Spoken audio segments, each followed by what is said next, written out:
Oke, kali ini kita masuk ke pembahasan syarat dan tahapan membuat pantun. Menurut kalian, pantun itu apa sih? Ketika diminta untuk menulis pantun, apa yang kalian lakukan?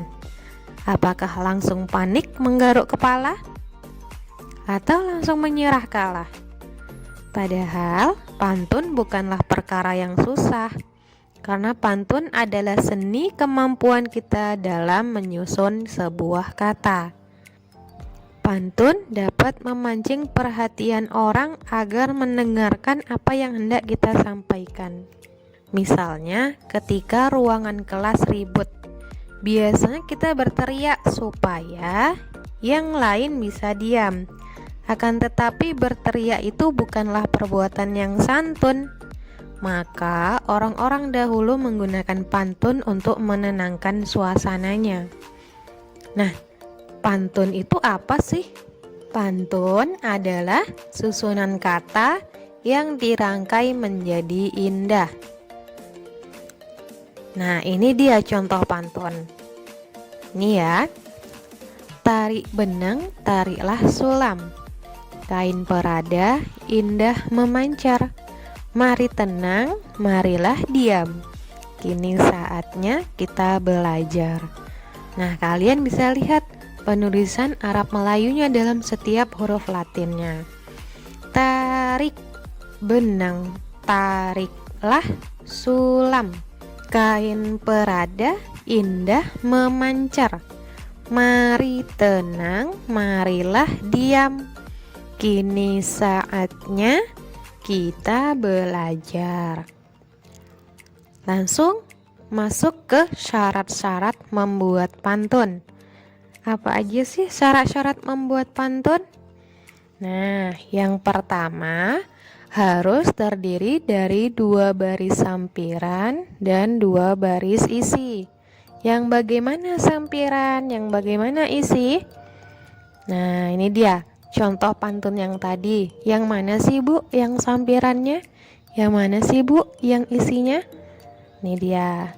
Yang 2 baris di atas itu adalah sampiran. Sedangkan 2 baris yang paling bawah itu adalah isi. Kedua, syarat-syarat membuat pantun terdiri dari 8 hingga 12 suku kata ya. Nih, tarik benang, tariklah sulam. Ada 9 suku kata. Kain perada, indah memancar. Ada 10 suku kata. Mari tenang, marilah diam. Ada 9 suku kata. Kini saatnya kita belajar. Jika kurang dari 8 suku kata atau lebih dari 12 suku kata, maka bunyi pantun jadi kurang sempurna. Nah, gimana sih kita menentukan suku kata ini? Nah, kita lihat yang pertama. Tarik, tarik 2. Benang 3, 4, 5, 6, 7, 8, 9. Jadi ada 9 suku kata ya. Tarik, tarik. Nah, itu udah 2. Benang, benang. Itu udah 2. 2 tambah 2, 4. Tarik 2. 4 tambah 2, 6. 6, 7, 8, 9. Nah, itu dia suku kata namanya ya. Begitu juga selanjutnya. Nah, masuk ke syarat-syarat membuat pantun yang ketiga. Bersaja A atau AB. Nah, yang pertama, bersaja A. Itu yang bagaimana? Nah, nih Ibu ambil contoh pantun. Hendak mengupas buah kuini, tajamkan dahulu pisau belati. Malas belajar di masa kini, entah apa gunamu nanti. Bagaimana melihat saja A-nya? Lihat huruf di ujung kalimat. Nih, di sini I, di kata kedua I, di kata ketiga i, di kata keempat i. Nah, jadi ini i. I ini bisa juga masuk ke dalam saja a ya. Maksudnya a ini bukan hurufnya a, tapi hurufnya yang sama. Misalnya di sini ada i, ya kata keduanya harus i, kata ketiganya harus i, kata keempatnya harus i.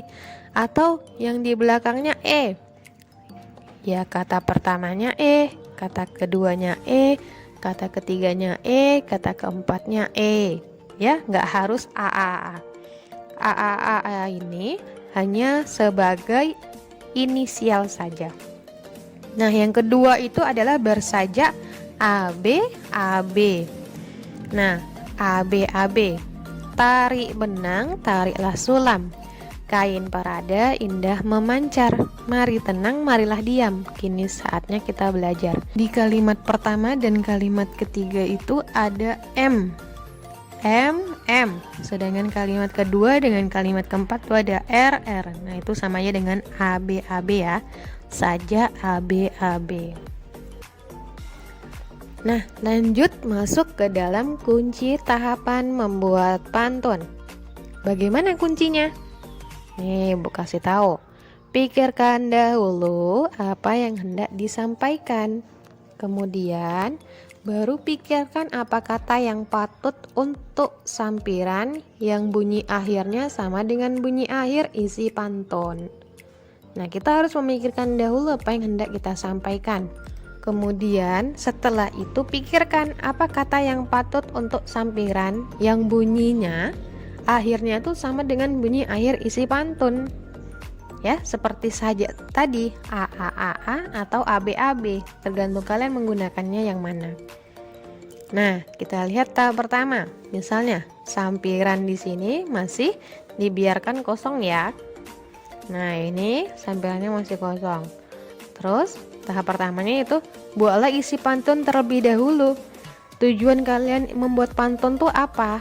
Nah, disampaikan terlebih dahulu. Ini dianya misalnya isi pantunnya. Mari tenang, marilah diam. Kini saatnya kita belajar. Sudah terisi isi pantunnya, lanjut masuk ke tahap kedua, yaitu sampiran baris pertama mulai dibuat ya, dengan menyamakan huruf di ujungnya. Tahap ketiganya yaitu sampiran baris kedua mulai dibuat. Tadi yang pertama udah kita buat, sekarang kita buat ke baris yang kedua. Nah, kisah pada sampiran baris kedua merupakan lanjutan kisah dari sampiran baris pertama. Jadi harus saling menyambung ya.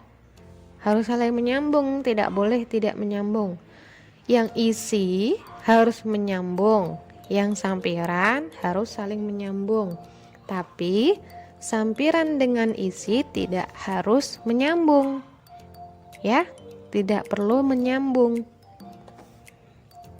Nah, itu dia tadi. Nah, kita sudah mempelajari apa itu pantun, contoh-contoh pantun, syarat pantun, terus tahapan membuat pantun. Sekarang kita masuk ke bagian tugasnya. Lengkapi pantun di bawah ini dengan sampiran yang benar. Ya. Nih, Ibu udah ada isinya. Jika kita malas belajar, esok pasti akan menyesal. Kalian harus mencari sampirannya apa yang cocok untuk kalimat atau untuk mengisi isi yang sudah tersedia. Yang kedua juga begitu. Kalian harus mencari sampirannya. Dengar nasihat ayah dan ibu, nanti hidup akan selamat ya. Oke, sekian dulu dari Ibu.